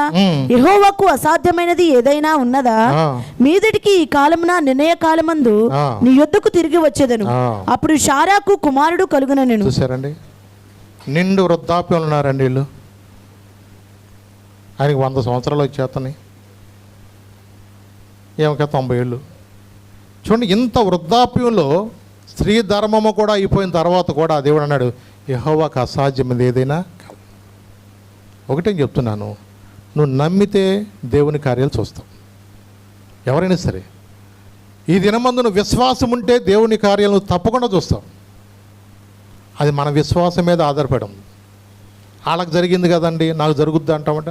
నీ నమ్మిక చొప్పున నీకు జరుగుద్ది అంతే. అవునండి, ఎబ్రీ పత్రికలో పౌలు గారు చెప్తున్నాడు, విశ్వాసం లేకుండా దేవునికి ఇష్టడంట అసహాయం. ఆయనకు వద్ద వచ్చేవారు ఆయన ఉన్నాడని తన వెదకు వరకు ఫలం దయచేస్తాడని నమ్ము అంతే. నువ్వు నమ్మితే దేవుని కార్యం చూస్తావు. నిజమే, నిన్న మొన్న ఒక సాక్ష్యం నేను చూశాను. విశాఖపట్నంలో ఆయన గొప్ప పరిచర్య కూడా చేస్తున్నారు. ఆయన మంచి బిల్డర్ కూడా. ఆయన భోగి శాంతారావు గారు అని ఒక సాక్ష్యం మీరు వినే ఉంటారు. ఆయన మంచి పారిశ్రామికవేత్తగా ఉన్నాడు. కామెట్ల కుటుంబం నుంచి వచ్చిన ఆయనే. ఆయన ఎంతో పెద్దలు నేర్పించినట్లుగా చాలా భక్తితో ఎదిగిన ఆయనే. ఆయనకున్న భక్తి ప్రకారము ఎన్నో ధర్మకార్యాలు చేస్తూ కూడా ఆయన అనేక దేవాలయాలు కూడా కట్టించిన ఆయన వ్యక్తి. అలాంటి వ్యక్తి మరి మంచి పేరు వచ్చింది ఆయనకి. అలాగే మంచి బిల్డర్గా కూడా ఉంటున్నాడు. విశాఖపట్నంలో జగదాంబ సెంటర్లో మంచి 5 అంతస్తులు 2 అపార్ట్మెంట్లు కడుతున్నాడు. చూడండి, చాలా సంవత్సరాలు దగ్గర 25 ఏళ్ళ కిందట.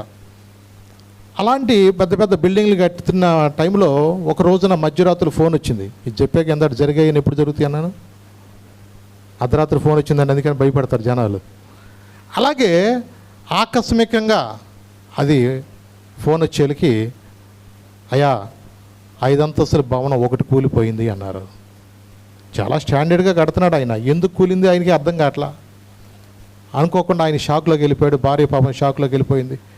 ఏంటి ఈ పరిస్థితి అని అర్థం కాక పాపం అలాగే వెళితే అక్కడ తెలిసింది ఏంటంటే, అక్కడ ఉన్న ఒక ఫ్యామిలీ కూడా దాని కింద గ్రౌండ్ ఫ్లోర్లో ఉంటున్నారు, వాళ్ళు కూడా చనిపోయారు అన్నట్టుగా.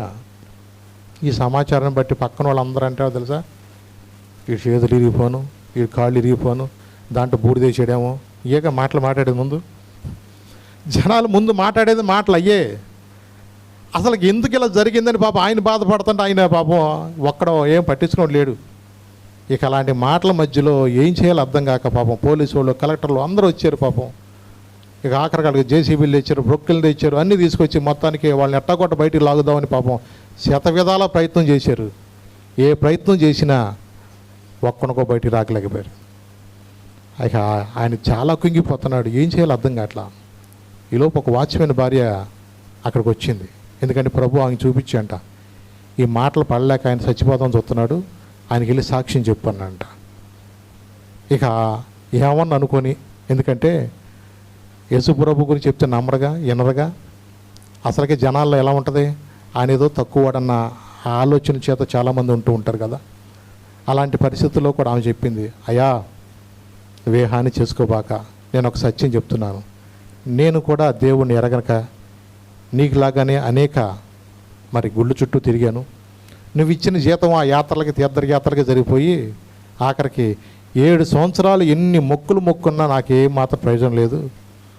దగ్గరలో ఒక దేవాలయంలో ఒక దైవజనుడు చెప్పాడు, అమ్మా ఆయనకు అసాధ్యమైనది ఏదీ లేదు, నువ్వు నమ్మితే ఆయన కార్యం చూస్తావని మాట్లాడినప్పుడు నా పరిస్థితిని బట్టి ఒకరోజు వెళ్ళి నేను ప్రార్థనకి వెళితే దేవుడు నిజంగా నా మొర్ర ఆలకించి, అన్నా ప్రార్థన ఆలకించినట్టుగా నా ప్రార్థన దేవుడు ఆలకించి నా కుమారుడు ఇచ్చాడు కదయ్యా, నువ్వు చూసావు కదయ్యా, ఆడు నీ కళ్ళ ముందే పుట్టినోడే కదయ్యాడు. నిజమే, ఒకప్పుడు ఏమో ఎన్ని పూజలు చేసేదో ఆయనకి తెలుసు, తర్వాత దేవుణ్ణి ఎంతగా వెంబడిస్తుందో కూడా ఆయనకి తెలుసు. మరి దేవుడు నాతో మాట్లాడి నాకు వాగ్దానం ఇచ్చి దేవుడు నా జీవితంలో ఎలాంటి కార్యం జరిగించాడయ్యా, నీకు తెలుసు కదయ్యా. నాతో మాట్లాడిన దేవుడు నీతో కూడా మాట్లాడతాడయ్యా, నువ్వు నమ్మితే ఆ కార్యం చూస్తావయ్యా, నువ్వు ఈ సమయంలో ఇప్పుడైనా నువ్వు కొంచెం దేవుడిని అడుగయ్యా అని అందంట. ఏంటి ఎట్లా మాట్లాడుతుందేమో, నేను ఎన్నో దేవుళ్ళకు మొక్కేనా, ఎంతో నేను చేసేనా, ఏ దేవుడు మాట్లాడలేదు, కానీ ఏమేమంటుంది నా దేవుడు నాతో మాట్లాడతాడంటుంది ఏంటి. అవునయ్యా నువ్వు నమ్మితే చూస్తావయ్యా కార్యం ఇప్పుడైనా సరే అంటుందామా. ఏం చేయాలో అర్థం కాక వేదనలోని పాపం అలాగే నిజంగా చాలా సతమతమైపోతున్నాడు. మళ్ళీ పక్కన ప్రెస్టేజీ, యేసుప్రభు అంటే తక్కువ అన్నట్టుగా ఆ ఫీలింగ్. మళ్ళీ ఈ టైంలో ఏమైనా సరే దేవుని సన్నిధిలో తను కూడా ఒక నిర్ణయించుకున్నాడు, నాతో కూడా మాట్లాడు ప్రభా, నేను ఎన్నో చేశాను కానీ నాతో ఎవరూ మాట్లాడలేదు ప్రభా, ఒకసారి నువ్వు దేవుడు అయితే నాతో మాట్లాడి నన్ను ఈ పరిస్థితిని విడిపించయ్యా. ఎన్ని లక్షలో నాశనం అయిపోయిందని కాదు కానీ అయ్యా 4 నిండు ప్రాణాలు అక్కడ ఉన్నాయి, ఆ 4 చనిపోతే వాళ్ళ జీవితాలు ఏమైపోతాయి అయ్యా, ఒక్కసారి నా ఎందుకు కనికరించి 4 కాపాడయ్యా అని ఆ దీనంగా ఆ సమయంలో చేసిన ప్రార్థన, ఆ చిన్న ప్రార్థన దేవుడు అన్నాడంటాడు. వీళ్ళ ప్రయత్నాలన్నీ చేసి రేపు చూసుకుందామని మొత్తం ఫైర్ సిబ్బంది వెళ్ళిపోయారు, అందరూ వెళ్ళిపోయారు. కానీ దేవుడు ఆ రోజున అంట ఆయనతో మాట్లాడంట. ఒకనొక స్థలం వెళ్ళంగానే ఆకాశం నుండి అలా మెరుపులాగా వచ్చిందంట. ఆ మెరుపు వెలుగుకి ఆయన ఒకలాగా అయిపోయాడంట. అలాంటి సమయంలో ఒక స్వరం వినపడుతుందంట, ఇక్కడ ప్రయత్నించు, ఇక్కడ ప్రయత్నించు. అలాగో అదే స్వరం వినపడుతుందంట, ఇక్కడ ప్రయత్నించు, ఇక్కడ ప్రయత్నించు. ఏంటి ఇక్కడ ప్రయత్నించండి, జేసీబీలతో తిరగేసిన బార్లు ఇచ్చిన ప్రయోజనం కలదే. అసలుకే ఎన్ని రకాలుగా వాళ్ళు ప్రయత్నాలు చేసినా ఒక అవలేదే, రేపు చూద్దాం వెళ్ళిపోయారే, నేను ఎలా ప్రయత్నం చేయను అని ఆయన ఏం చేయాలో అర్థం కాక చిన్న 100 రూపాయల పొలుగు అక్కడ ఉంటే ఆ పొలుగు ఇచ్చుకుని ప్రయత్నం చేయమన్నాడు దేవుడు అని చెప్పి ఏం చేశాడు తెలుసా, ఆ పొలుగుతో ఇలాగూ ప్రయత్నం చేస్తున్నానంట. ఏనాడు పనిచేసిన రకం కాదుగా, చేతులన్నీ బొప్పలు కడుతున్నాయి, అయినా పట్టించుకునే టైం కాదుగా. ఆయన ఒకటే పాపం తవ్వుతూ ఉంటుంటే ఈలో పైన చూడలేక డ్రైవర్ కూడా వచ్చారంట, ఆయనకు చేయేసాడంట. ఇలాగూ పాపం ప్రయత్నం చేస్తుంటే 7-8 అడుగులు ఆ లోతులోనే దేవుడు చెప్తున్నాడు, ఇక్కడ ప్రయత్నించు, ఇక్కడే ప్రయత్నించు అంటాడు. నెలకి ఆ లోపు కొంతమంది ఫైర్ సిబ్బంది వాళ్ళు కూడా వచ్చి వాళ్ళు తలకు చేసి మొత్తం లాగితే 7-8 అడుగులు జస్ట్ అలా తవ్వితేనే వాళ్ళందరూ కూడా క్షేమంగా ఉన్నారంట. కింద అందరూ బతికే ఉన్నారంట. దేవుడు చెప్పినట్లుగా ఒక్కొక్కడు చక్క దానిలోంచి మొత్తం వచ్చేస్తే ఒక్కడికి ఇంత దెబ్బ తగలేదంట. నాకు అనిపించింది, అగ్నిలో దానియేలు, అది షడ్రకు, మేషకు, అబేద్నెగోలకి అసలు ఎంటుకలు కూడా ఎలాగైతే ఏ హాని చేయకుండా ఉందో, దేవుడు ఆ నలుగురిని ఇంతంత చిన్న చిన్న 2 పిల్లలు, భార్యాభర్తలు, వాళ్ళు క్షేమంగా బయటకు వచ్చినప్పుడు నిజంగా ఎంతగానో దేవుని వాళ్ళు స్తుతించారు నిజంగా. ఎందుకంటే అనుకున్నాడుక యావజ్జీవ శిక్ష పడిపోద్దిగా. ఆ రోజు నాతో మాట్లాడిన దేవుడు, ఆ రోజు నన్ను విడిపించిన దేవుడు. జైలు జీవితానికే నేను పరిమితం అనుకున్నాను, నా కుటుంబం ఏమైపోద్దు అనుకున్నాను. కానీ ఆయన మాట్లాడే దేవుడు అని వాచ్మెన్ భార్యతో దేవుడు నాతో సాక్ష్యం చెప్పించాడు. నిజంగా ఆమె చెప్పిన మాటలు ఆ రోజున నేను విన్నా, నా జీవితాన్ని దేవుడు నిజంగా మార్చాడు. ఎంత గొప్ప దేవుడా నిజంగా ఉన్నది. నిజమేనండి, ఇన్ని గొప్ప కార్యాలు. ప్రభుతో ఒకరోజు వాదం పెట్టేసుకున్నాడంట, ప్రభా ఏంటి ప్రభా ఎంతమంది నాతో మాట్లాడలేదు, నువ్వు మాట్లాడేవో ప్రభా, ఎందుకు ప్రభా అంటే దేవుడు ఎన్నో చూపించాడంట, ఆయన అనుమానాలన్నీ చూపించాడంట కొన్నిసార్లు. ఎందుకంటే ఆయన చేసిన పనులన్నీ కూడా దేవుడు ఒక్కొక్కటి చూపించాడంట. నాతో మాట్లాడే, నీతో మాట్లాడే దేవుడు నేనని చెప్పాడంట. మరి అంతకుముందు వాళ్ళందరూ ఎందుకు నాతో మాట్లాడలేదు అంటే, ఏదో పెద్దవాళ్ళు చెప్పారు నువ్వు వెళ్ళిపోతున్నావు తప్ప. మీ అమ్మమ్మ గుడికి వెళ్తుందని చెప్పేసి అక్కడికి వెళ్ళిపోయాడంట. పాప అక్కడ ముందు ఏదో నంది బొమ్మ ఉంటే అంట, దాని ముందు అట్టికెళ్ళి పెట్టాడంట. అట్టికెళ్ళి బొమ్మలు పెట్టి అది తినేది కదంట. సరే మొత్తానికి తింటలేదులని చెప్పేసి తర్వాత అంట ఆయన అట్టికే యూసుని వచ్చేస్తుంటే ఈయన వెనకాల నిజంగా ఆంబోతు పరిగెత్తుకొచ్చిందంట. ఆంబోతు పరిగెత్తుకొచ్చేస్తాను, పరిగెత్తుకెళ్ళి లోపలికి వెళ్ళిపోతే అమ్మమ్మ ఆంబోతు వచ్చేస్తుందమ్మా అని చెప్పితే పాలే వాళ్ళ అమ్మమ్మ చెప్పిందట, రే చూడరా అదేదో ఈ వెనకాల పడుతున్నట్టు ఆంబోతుని కర్రేసి కొట్టరా అన్నట. ఆంబోతుకేమో అట్టికాయ పెడితేనేమో అక్కడ తినలా. ఇప్పుడు ఈ ఆంబోతు పరిగెత్తుకొస్తే ఏం చేస్తున్నాడు, కర్రెచ్చుకుని కొట్టేమన్నంట. చూడండి, అలాగే ఇంకొక దేవాలయం దగ్గరికి వెళ్తాను, అక్కడ కూడా గరుత్మంతుడిలాగా బొమ్మ ఉందంట. అక్కడికి వెళ్ళినాక దండం పెట్టి అన్ని పూజలు చేశానంట. దేవుడు మళ్ళీ అది కూడా చూపించాడంట. ఒకరోజు నాకు గద్ద అంట వాళ్ళ ఇంటి మీద వాళ్తే, రేయ్ ఏంటి గద్దలు మన ఇంటి మీద వాళ్తే కీడు మనకి, నన్ను తోలే అన్నారంట. ఏమన్నారు, తోలే అన్నారంట దాన్ని. అంటే ఏంటి, అక్కడికి వెళ్ళాము, దానికి ఏం చేశాడు, గద్ద వచ్చి ఇప్పుడు ఎక్కడికి వాలింది, ఇప్పుడు దానికి దండం పెట్టచ్చు కదా, మరి దాన్ని ఏం చేశాడు, రాయి ఇటు కుట్టేస్తుంది దాన్ని. సరే, ఇంకొకటి ఉందంట, దశావతారాల్లో ఒక అవతారం మత్స్యావతారం అంట. ఆ మత్స్యావతారానికి అక్కడికి వెళ్ళిన రేకు చేసుకుని దానికి పూజలు చేసేవాళ్ళంట మత్స్యావతారానికి. కానీ చేపలు వస్తే దానికి దండం పెడతలేదంట. కానీ ఏం చేస్తున్నారంట, కోసుకుని తినేస్తున్నారు జనాలు. అంటే చూడండి, మనుషులు దేన్ని నమ్మాలో ఏది నమ్మకూడదో ఇంకా తెలియని ప్రజలు చాలామంది ఉన్నారు. ఎందుకంటే ఈ రోజుకి చాలామంది కూడా యెషయా భక్తుడు చెప్పినట్లుగా మేము తెలియజేసిన సమాచారం ఎవరు నమ్మాను. మాట్లాడే దేవుడని సాక్ష్యాలు వింటున్నా అనేక మంది అన్ని జనుల నుంచి వచ్చిన కుటుంబాలు వాళ్ళ యొక్క లిటరల్గా అనేక మంది కూడా వాళ్ళ సాక్ష్యాలు, భూత వైద్యులేంటి, చేతబళ్ళు చేసేవాళ్ళు ఏంటి, పెద్ద పెద్ద ఆలయాల్లో ఉన్న పూజారులు ఏంటి, వాళ్ళ సాక్ష్యాలు ఎన్నో ఇన్ని రకాలుగా ఈరోజు ఉన్నా ఇప్పటికీ సువార్త చెప్తున్నప్పుడు ఈరోజు అనేక మంది కూడా ఇంకా మా దేవుడు కాదని తిరస్కరిస్తూ ఉన్నారు ఈ రోజున. అవునండి, ఎందుకో తెలుసా, నేను ఒకటి చెప్తున్నాను, ప్రార్థనకు వెళ్ళే మన జీవితాల్లో మొదట మాదిరిగా ఉంటే అనేక మంది రక్షణ పొందడానికి అవకాశం ఉంటుంది. ప్రార్థనకు వెళుతున్న మన జీవితాల్లోనే ఆ మాదిరి లేకపోతే అనేక మందిని యేసు ప్రభువును, అందుకని వాక్యం మాట ఉంది, మిమ్మును బట్టే కదా నా నామము అన్ని జనుల మధ్య ఏమవుతుంది, దూషణ పాలవుతుంది. ప్రార్థనకి వెళ్ళేవాళ్ళలాగానే ఉండాలి తప్ప లోకస్తుల వల్లే కలిసిపోవటానికి కాదు. అవునండి, ఒకటి చెప్తున్నాను సత్యము. ఆ మాట యోహాను సువార్త 3వ అధ్యాయం 5వ వచనం ఇందానికి చెప్పాను. యోహాను సువార్త 3వ అధ్యాయం 5వ వచనంలో అక్కడ నికోదేముతో అంటున్నాడు, ఒకడు ఆత్మ మూలముగాను నీటి మూలముగాను జన్మిస్తేనే కానీ దేవుని రాజ్యంలో ప్రవేశింపలేడని నీతో నిశ్చయంగా చెప్పుచున్నాను. 36వ వచనం కూడా చదివినాను ఒకసారి. 3వ అధ్యాయం 36వ వచనం కూడా ఏముంది ఒకసారి? కుమారుని యందు విశ్వాసముంచువాడే నిత్య జీవము గలవాడు. కుమారునికి విధేయుడు కానివాడు జీవము చూడడు గాని దేవుని ఉగ్రత వాని మీద నిలిచియుండును. ఇది సత్యం. కుమారుడికి విధేయుడు కాకపోతే మాత్రం ఉగ్రత వాడి మీద ఉంటుంది. ఎవరైతే యేసుప్రభు ఎందుకు విశ్వాసం ఉంచుతారో, ఎవరైతే రక్షణ పొందుతారో, ఎవరైతే బాప్తిసం తీసుకుని ప్రభు బలలో పాల్గొంటారో వాళ్ళు మాత్రమే దేవుని రాజ్యానికి వెళ్తారు. మిగిలిన వారు వీడి కాళ్ళు చేతులు కట్టి ఎక్కడేమన్నాడు? చీకట్లు వేసేయమన్నాడు. జాలి దయ ఉండదు. ఏంటండి పాస్టర్ గారు, యేసయ్య అసలు నీకు జాలి లేదా? దొంగను కూడా క్షమించావుగా, నీ ఆలయానికి బింగ్ కట్టేసింది నేనేగా, 2 అట్టిగా గెల తెచ్చాను కదా. తెచ్చావురా బాబో, తెచ్చావు. కానీ ఎన్నిసార్లు చెప్పాను నీకు, మారు మనసు పొందండి రా బాబో, దేవుని తెలుసుకోమని చెప్పావు కదా. చూడండి, ఈరోజు నా చాలామంది కూడా ఏంటంటే ఎప్పటికీ చాలామంది యేసుప్రభుని ఇష్టమే కానీ రక్షణ ఏం చేస్తున్నారంటే వాయిదా వేస్తూ ఉన్నారు. చూద్దాంలే ఈ సంవత్సరం చూద్దాంలే అనుకుంటూ అనేక మంది. ఎందుకంటే ఒకటి నేను గమనించినది ఏంటంటే వయసుకు రాకముందు ఈరోజు చాలామంది చిన్న వయసులో చచ్చిపోతున్నారు.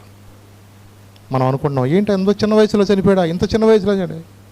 సావుకైనా జాలి దయ ఉండదండి? చిన్నోడని పెద్దోడని జాలి ఏమి ఉండదు దానికి.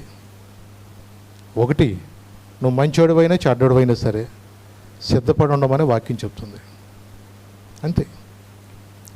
చూడండి, అందుకని అపోస్తుల కార్యంలో ఒక మాట మీరు చదివిస్తాను. 1వ అధ్యాయం 10 నుంచి 11 కూడా చదువున్నాను ఒకసారి. అపోస్తుల కార్యములు 1వ అధ్యాయం 10 నుంచి 10 దాకా. యేసుప్రభువు ఆయన వెళ్ళుచుండగా వారు ఆకాశం వైపు తేరి చూచుచుండిరి. ఇదిగో తెల్లని వస్త్రములు ధరించుకుని 2 మనుషులు వారి యొద్ద నిలిచి, గలిలయ మనుషులారా మీరెందుకు నిలిచి ఆకాశం వైపు చూచుచున్నారు? మీ యొద్ద నుండి పరలోకమునకు చేర్చుకొనబడిన ఈ యేసే ఏ రీతిగా పరలోకమునకు వెళ్ళుట మీరు చూచితిరో ఆ రీతిగానే ఆయన తిరిగి వచ్చునని వారితో చెప్పిరి. చూసారా, 40 సార్లు వాళ్ళకి అగుపడుతూ ఆయన ఆరోహణమైన సందర్భంలో మేఘం వచ్చి అలాగా ఆయన తీసుకెళ్ళిపోతున్న సందర్భంలో వాళ్ళందరూ అలాగ చూస్తూ ఉన్నారు. వాళ్ళు, ఓ గల్లీ మనుషులారా, ఆయన ఏ రీతిగా ఆయన వెళుతున్నాడో మళ్ళీ అదే రీతిగా ఆయన రానై ఉన్నాడు. అందుకని మీరు వెళ్ళి సువార్త ప్రకటించమన్నాడు. యెరూషలేములోను యోదయ సామ్రాజ్య దేశమందట్లను బోధిగంతల వరకు మీరు వెళ్ళి నాకేమన్నాడు? సాక్షులుగా ఉండండి అన్నాడు. నమ్మినా నమ్మకపోయినా ఆ దినమందు యెషయా చెప్పినట్లుగా అనేక మంది తిరస్కరించిన నాకు సాక్షులుగా మీరు ఉండండి. మీ సాక్ష్యాన్ని ఎక్కడన్నా దెబ్బతీశారా అనేక మంది వెనక్కి వెళ్ళిపోతారు. బోధి గంటల వరకు మీరు నాకు సాక్షులుగా నిలబండి. మీరు ఏదైతే చూశారో ఏది విన్నారో ఇవన్నీ మీరు సాక్ష్యాన్ని కాపాడుకోండి అని దేవుడు ఆ రోజు చెప్పాడు. మరి ప్రభు బిడ్డలుగా మనము ఆయన విశ్వాసం ఉంచి ఆయన కుమారులుగా ఆయన కుమార్తెలుగా ఆయన ఆలయములో ఆయన ధ్యానించిన మనము మరి ఆయన సాక్షులుగా మనం జీవించకపోతే అనేక మంది ఇంకా ప్రభు యందు విశ్వాసము ఉంచరు. అనేక మంది ప్రార్థనకు రావాలంటే కూడా భయపడిపోతారు. మనం అలా ఉండటానికి కాదండి. ప్రభు యందు విశ్వాసం ఉంచుదాం. ఆయన నిజంగా మన కొరకు మరణించాడని, ఆయన పొందిన దెబ్బల చేత మనం స్వస్థగలుగుతాని. ఇంకా ఈ సమాచారం తెలియని వాళ్ళు రకరకాలుగా భూత వైద్యుల దగ్గరికి, తాయిత్తులకి, తాళ్ళోళ్ళకి, ఇంకా రకరకాలైన వాస్తువుల దగ్గరికి పరిగెడుతున్న జనం చాలామంది ఉన్నారు. నిజమే, వాళ్ళని నమ్ముతున్నారు. ప్రార్థనకు నమ్మట్లేదంటే మనం సరిగ్గా జీవించకపోతే. ప్రార్థనకు వచ్చేవాళ్ళు తాయిత్తులు కట్టుకోకూడదు, ప్రార్థనకు వచ్చేవాళ్ళు వాస్తులు చూడకూడదు, ప్రార్థనకు వచ్చేవాళ్ళు మంచి రోజులు చూడకూడదు. ఇంకా ప్రార్థనకు వచ్చేవాళ్ళు 6,000 ఉన్నారనుకో, ఇంకా ఎవరు నమ్ముతాడు దేవుని సువార్తను? అందుకని మనం చాలా జాగ్రత్తగా ఉండాలి. లేచి నిలబడదాం, చిన్న ప్రార్థన చేసుకుందాం. ప్రభుతో చెప్దాం, ప్రభా నిజమే ప్రభా, యెషయా భక్తుడు చెప్పినట్లుగా ప్రభా, మేము తెలియజేసిన సమాచారం ఎవడ నమ్మెను, యెహోవా బాహువు ఎవనకు బయలుపరచబడని ఆ దినమందు ప్రవచించాడు ప్రభా. నాయనా నిజమే ప్రభా, ఎన్నో సంవత్సరాల నుంచి సువార్త ప్రకటించబడుతున్నాను, ప్రజలు ఇంకా అర్థం కాక ప్రభా. అనేక మంది కూడా ఇది అమెరికా మతం అనుకుంటున్నారు. అయ్యా ఇదేదో ఇతర దేశాల నుంచి వచ్చిన మతము, ఇది మా భారతదేశానికి సంబంధించిన కాదని ప్రభా. అనేక మంది రకరకాలుగా మాట్లాడుతూ ప్రభా ప్రార్థనకి వెళ్ళే వాళ్ళని కూడా గొర్రెలు అంటూ విమర్శిస్తూ మాట్లాడుతున్న ప్రజలు ఎంతోమంది ఉంటున్నారు ప్రభా. నిజమే ప్రభా తండ్రి నాయన. అయా ఎలాగనూ మౌనంగా ఉన్నావు ప్రభా. అయా మేము కూడా ప్రభా నీ రాకడ పర్యంతము కూడా నీ సాక్షులుగా జీవించి మౌనంగా ఉన్నప్పుడు ప్రభా నువ్వు తప్పకోకుండా ప్రభా నువ్వు సజీవుడు అని దేవుడు అని ప్రభా నాయన, నీ ఒక్కడివే దేవుడు అని ప్రభా తండ్రి, నువ్వు ఆది అంతమై ఉన్న దేవుడు అని ప్రభా తండ్రి, ఆ దినమందు ప్రతి నేత్రము కూడా నిన్ను చూసి రొమ్ము కొట్టుకుంటాయండి ప్రభా. అయా నాయనా గ్రహింపు దయచేయి ప్రభా. ఎవరు నశించిపోని వద్దుగా, ఎవరు నరకానికి వెళ్ళిన చిత్తము కాదు ప్రభా తండ్రి నాయన. ప్రభా అందరూ అంతటా మారు మనసు పొందాలని నువ్వు చెప్తున్నప్పుడు ప్రభా ఇంకా రక్షణ పొందని వారు కూడా రక్షణ పొందడానికి మీరు సహాయం చేయండి ప్రభా. ఆ దినమందు ప్రభా గలిలీ మనుషులతో నువ్వు మాట్లాడే ప్రభా తండ్రి, భూదిగంతం వరకు సువార్త ప్రకటించి నాకు సాక్షులుగా ఉండమని చెప్పే ప్రభా. అయా నీ కుమారులుగా నీ కుమార్తెలుగా సాక్ష్యాన్ని కాపాడుకునే వరకు మా జీవితాలు ఉంటా సహాయం చేయండి. లోకంలో కలిసిపోయే వరకు ఉండవద్దయ్యా, లోకస్తులతో మేము కలిసిపోయే వరకు ఉండవద్దు ప్రభా. అయా క్రీస్తునికి బెలియాలకి ఏం సంబంధం ఉన్నావా, చీకటికి వెలుగు ఏం పొత్తున్నావు ప్రభా తండ్రి. అవునయ్యా ఆయన ఒక ప్రత్యేకించబడి వారిగా ప్రభా నిన్ను చూపించే జీవితాలు మాకు దయచేయండి ప్రభా. ఎన్నో శోధనలు రావచ్చు, ఎన్నో పరిస్థితులు రావచ్చు, కానీ ప్రతి పరిస్థితులు కూడా విడిపించగలిగి నీ ఒక్కడివే ప్రభాతాన్ని. మా నమ్మదగిన దేవా నీకు వందనాలు ప్రభాతాన్ని నాన్న. ప్రభా నీ వాక్యం నమ్మదగినది ప్రభా, నీ వాక్యం యథార్థం ప్రభా. ఆ దినమందు దేవదూతలు చెప్తారు ఆయన ఏ రీతిగా ఆయన వెళ్ళాడు ఆరోహణమయ్యాడు, మళ్ళీ అదే రీతిగా ఆయన రానయ్యి ఉన్నాడని సిద్ధపడాలని సాక్షులుగా ఉండాలని ఆ రోజు మాట్లాడే ప్రభా. అయా మమ్మల్ని సిద్ధపరచు, మేము కూడా అనేక మంది సిద్ధపరిచే ఆత్మీయ మెట్టు మాకు దయచేయండి. నీ వాక్యం మాలో భద్రపరచమని యేసు నామమున నడుచున్నాను తండ్రి. ఆమేన్ ఆమేన్ ఆమేన్.